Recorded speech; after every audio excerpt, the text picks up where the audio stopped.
Hey guys, long time no talk to. Lots been going on in life, and there's a lot of videos that I've been wanting to make, and there's a couple I've tried to make and they've been complete failures. So life has been a little chaotic, and so I'm keep trying. I'm going to keep pushing forward to try to see if we can keep getting this done.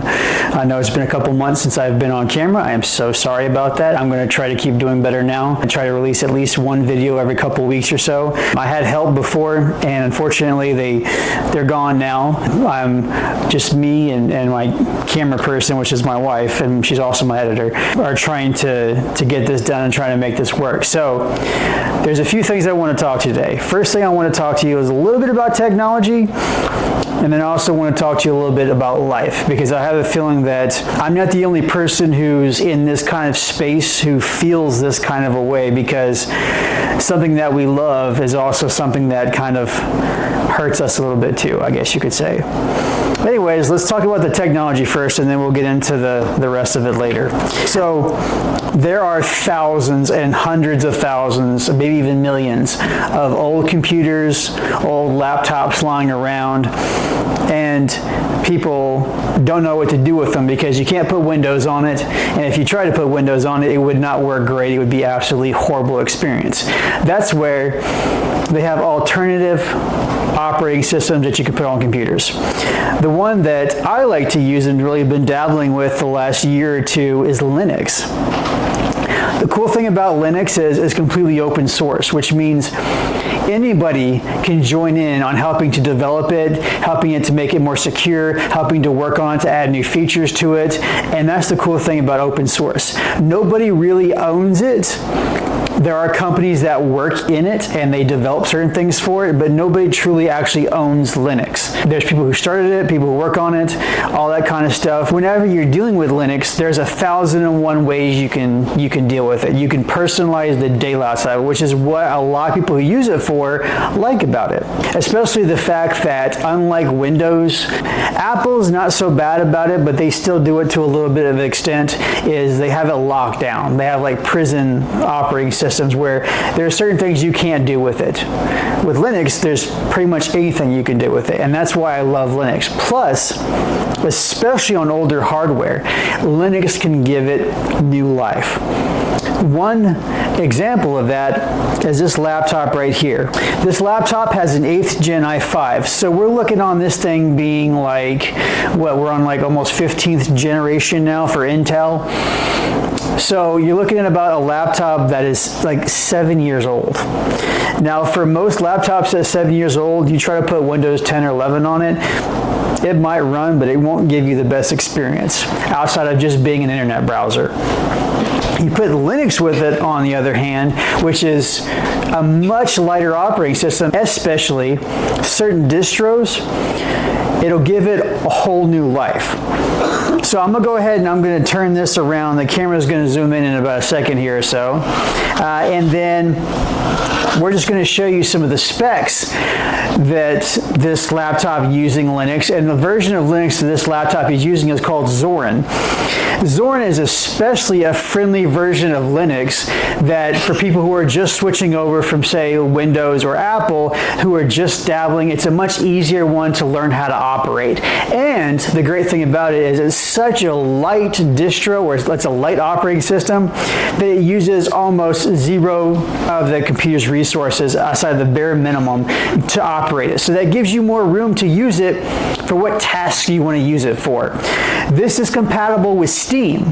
You could download Steam on here and you can play Steam games. Now granted, with the graphics this laptop has, there's very few games you can actually play with it and it'll run. But there are some. And it gives you more room to be able to do certain things. So this 8th gen i5 has 4 cores and 8 threads. So it actually has hyperthreading, which is a nice thing. And as you can see, just running the basic operating system, it's using at its peak 20% of the processor. So that's 80% of the processor you get to use for exploring the internet, doing tasks, typing up documents, the whole 9 yards. We'll look at the RAM too. Now this laptop has 8 gigabytes of RAM that's actually soldered onto directly to the motherboard. So you cannot upgrade the RAM on this laptop, which can be a death sentence, especially if you have Windows on this thing, because you put Windows 8 on this thing, it's going to be using 5 or 6 gigabytes of RAM just for Windows. With Zorin, the Linux distro, it's only using 1.4 gigabytes of RAM. So that gives you 6.5 gigs that you can use for. I have the internet browser I'm using Chrome, which everybody knows is a RAM eater. I can have 2 or 3 windows open easily and doing what I'm doing on there, which is mainly like watching YouTube videos and typing up some documents, doing some other basic tasks, and I'm only using 3.5, 4 gigabytes of RAM. So that literally gives this machine a whole new life. And another benefit is the storage. This distro of Linux uses only like 25 gigs of storage tops. So that leaves the other 225 gigabytes that I have installed on here open for whatever I want to save on it. That's another great thing. And then my last favorite thing is battery life. Since this operating system is like, I don't know, a third or a quarter as light as Windows is, you get so much more battery life out of this thing. I have let this thing run playing videos and it'll go 8 to 10 hours sometimes. Absolutely crazy. And look, this is a 1080p display. This is not a lower tier display. This is the average display you'll see on a laptop. The YouTube videos I watch on here are great. Now the sound quality, not so much. That's why I have a little extra speaker that I plug into it. But this thing can run literally all day long playing YouTube videos, and I don't have to power it. I don't have to worry about it.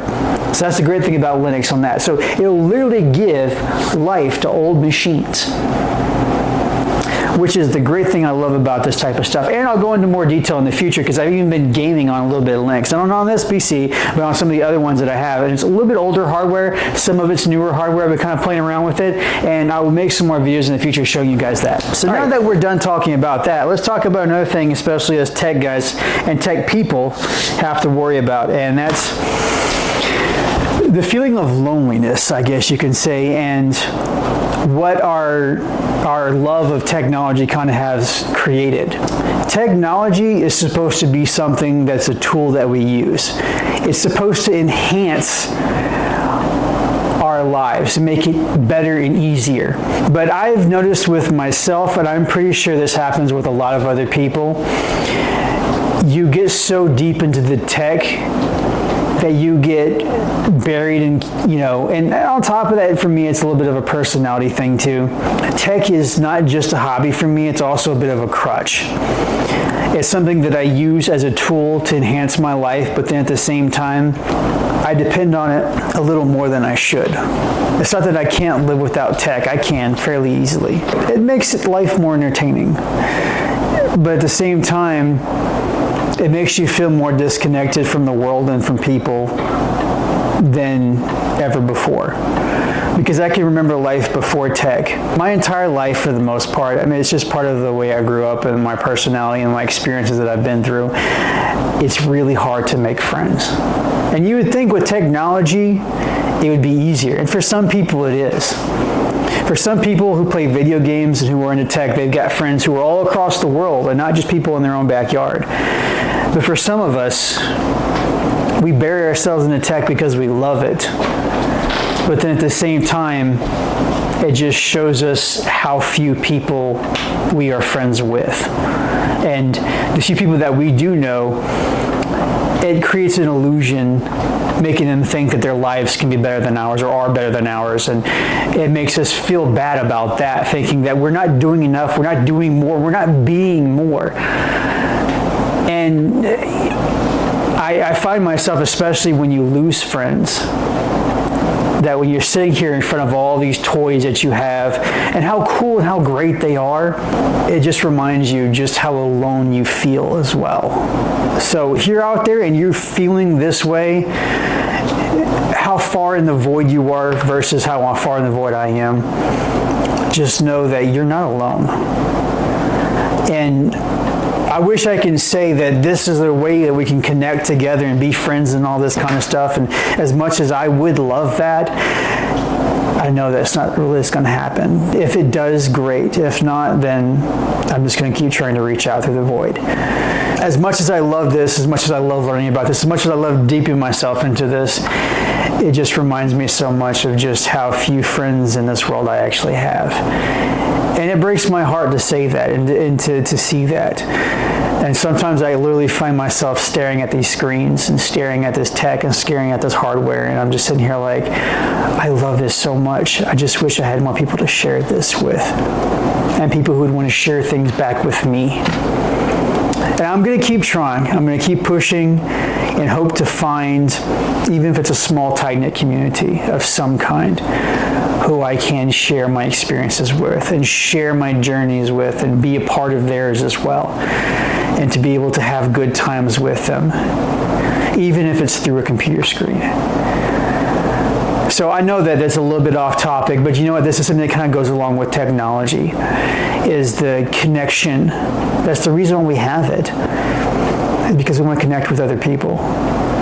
So hopefully in the future I can find ways to connect with people, because too often, like I said, I find myself staring into the void and not seeing enough of people staring back at me. And I want more of that. And I know that there's other people out there who feel the same way I do, or who feel similar than I do. And so I'm just letting you know that you're not alone. We are not alone. But we have to find a way to reach out to each other so we're not alone and we don't feel alone. So if you're out there, come find me, because I'm reaching my hand out. No matter how far in the future you're watching this, leave a comment. Tell me that you're out there. Tell me that you liked what you watched today. And let's be friends. Because there's too much entertainment and not enough caring about each other. And I know that the world is chaotic, but it always has been. But that doesn't mean that we have to stop trying to care about each other and stop trying to reach out through the void to find each other. Even if my candle's not very bright, it's lit. And it's searching like a lighthouse through the fog, trying to find you. Come find me. Let's be friends.